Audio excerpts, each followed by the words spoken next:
Most companies in most fields have a kind of tunnel vision. Everybody is chasing after the same opportunities everybody else is chasing after. Everybody is missing opportunities that are hidden in plain sight if only you could look at the world a little bit differently. The job of leadership today, the job of all of you, is to see things before other organizations see them and thus get to the future first. That's what leaders do. And to me, the challenge, therefore, is for all of you to make sure that you don't let what you know limit what you can imagine. In days like this one, where so much is being reinvented, so many basic questions are up for debate and discussion again, expertise, knowledge, 2 decades of experience, as powerful and as good as it is, can often have the weird unintended consequence that it gets in the way of innovation. Good idea, we tried that 3 years ago in Akron, it didn't work out. Why would we want to do it again? Or you bring some 22-year-old to the organization, that looks good on paper, kid, but I've been around for 12 years, I know everything that's ever been tried in this business.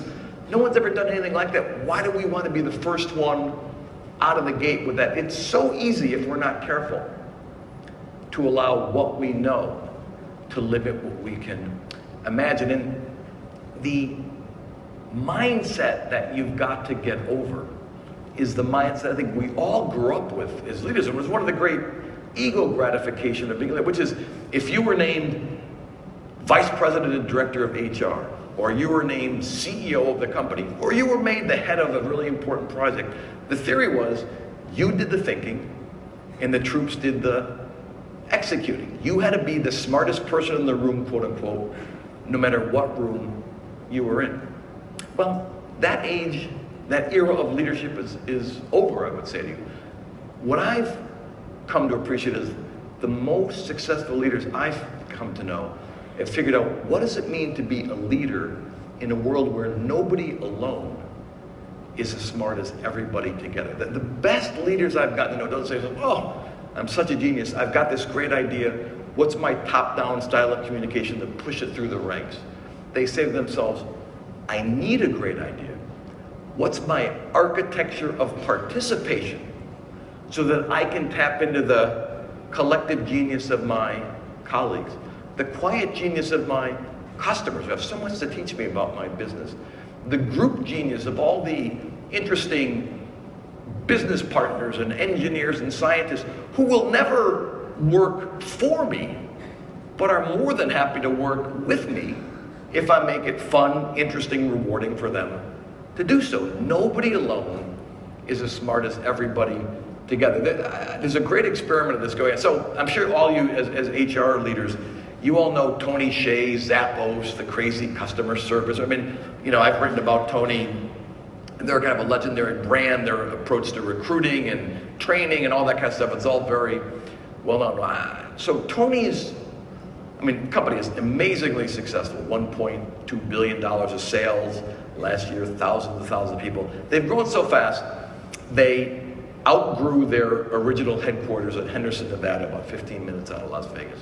So Tony, what does he do? He went to all the other cool corporate Google's headquarters, Apple's headquarters, IBM's headquarters, Nike's headquarters, and he came away, first of all, really, really impressed, and they're incredible spaces, and there's all kinds of interesting stuff going on inside, but also struck by the fact that all of these corporate headquarters are kind of walled out from the outside world. They're kind of, in some, incredible security, in Apple's case, that kind of spaceship thing, which, and if you're someone who's not part of that tribe, there's really no way to get in there. And Tony said to himself, you know what? Based on how much we want to grow, based on how much we want to evolve, I think actually the way the world works now is I want people from all walks of life, interesting, smart, colorful people who don't work for Zappos, to make it easy to interact with us, share their ideas with us, walk into our office space. So what he did was, first of all, he went into this kind of somewhat depressed area of Las Vegas called, weirdly enough, downtown. The Strip is off there, downtown Las Vegas, the East Fremont neighborhood. And he bought the old Las Vegas City Hall. The city government moved out to a ugly new building. It had this beautiful kind of Art Deco building. He spent 2 years renovating it. It's the most amazing thing you've ever seen. And he moved all of Zappos' people from the suburbs into downtown Las Vegas in this new building. But then he took $350 million of his own money. He's done pretty well for himself. And said he created something called the Downtown Project.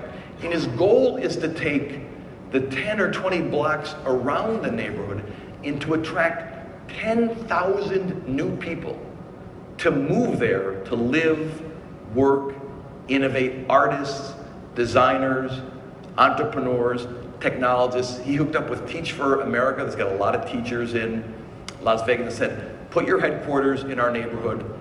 I bought this apartment building. I'll retrofit it, rent out partnership.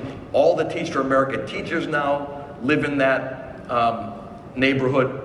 He's set aside $50 million to recruit entrepreneurs, $50 million to recruit artists. This is amazing to me. He's built this thing, and I just was out to see it, called the Downtown Container Park. Everybody wants their incubators and their entrepreneur space. He bought all these shipping containers of the stuff on the big ships that are filled with cars or consumer electronics, whatever. And he had a bunch of them sent to Las Vegas, and he's had them retrofitted and redesigned as workspaces. And he's got them like a kind of a Lego park. And so if you're a 2-person web team that wants it, you have a container, 6 months rent-free, have a container. You're a fashion designer, have a container. And so it's this really cool space, this mini city within this neighborhood made of shipping containers that have been made to be really functional, really interesting to look at, and so on and so on.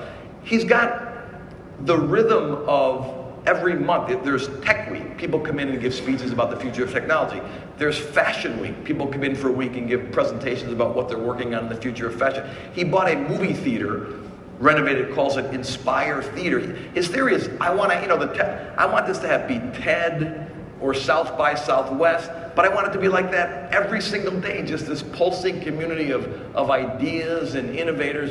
And he knows, particularly venture capitalists aren't going to want to move there per se, but they want to have a little bit of a piece of the creative action. So he has this notion of you can subscribe to the city. If you're a big venture capital firm or IBM and you want to have strategic partnership, you just agreed that somebody, and it could be a different person, somebody spends 5 work days a month in living and working in the neighborhood. And that gets you preferential access to all the entrepreneurs, all the developers. So you can subscribe to the city. And the way he explains it, is it messy? Yes. Are there security issues? Yeah, it'd be a lot more convenient. But what he said is, we prize collisions over convenience.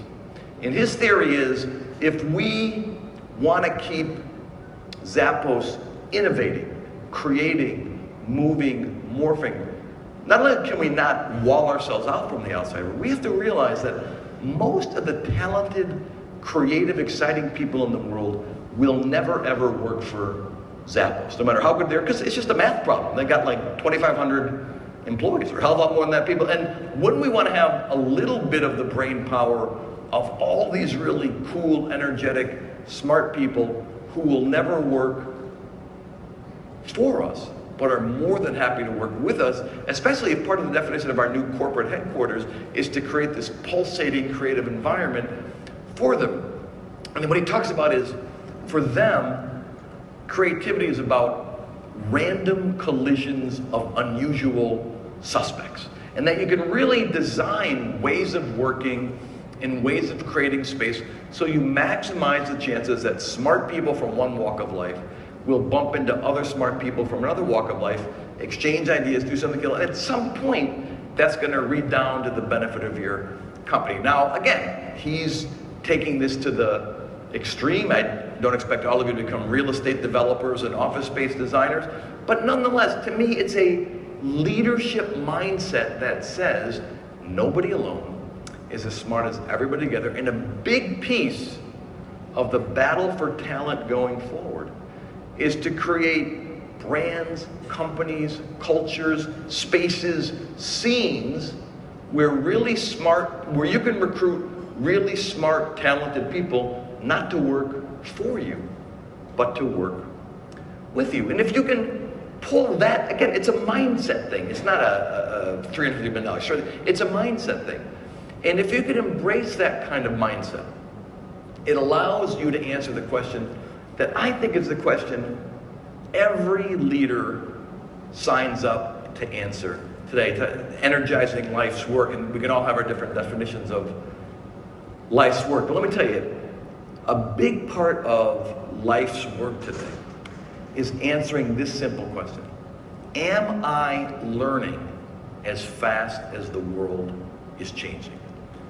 To me, that's the definition of what it takes to remain relevant, to have a genuine impact as a leader. The job is no longer, for your companies or for you, and the job is no longer to out-muscle or out-hustle the competition. It's to outthink the competition every single day. And if you as a leader, you as an organization can say, you know what? We're getting the best ideas from the widest variety of places, you've got the best chance to outthink the competition.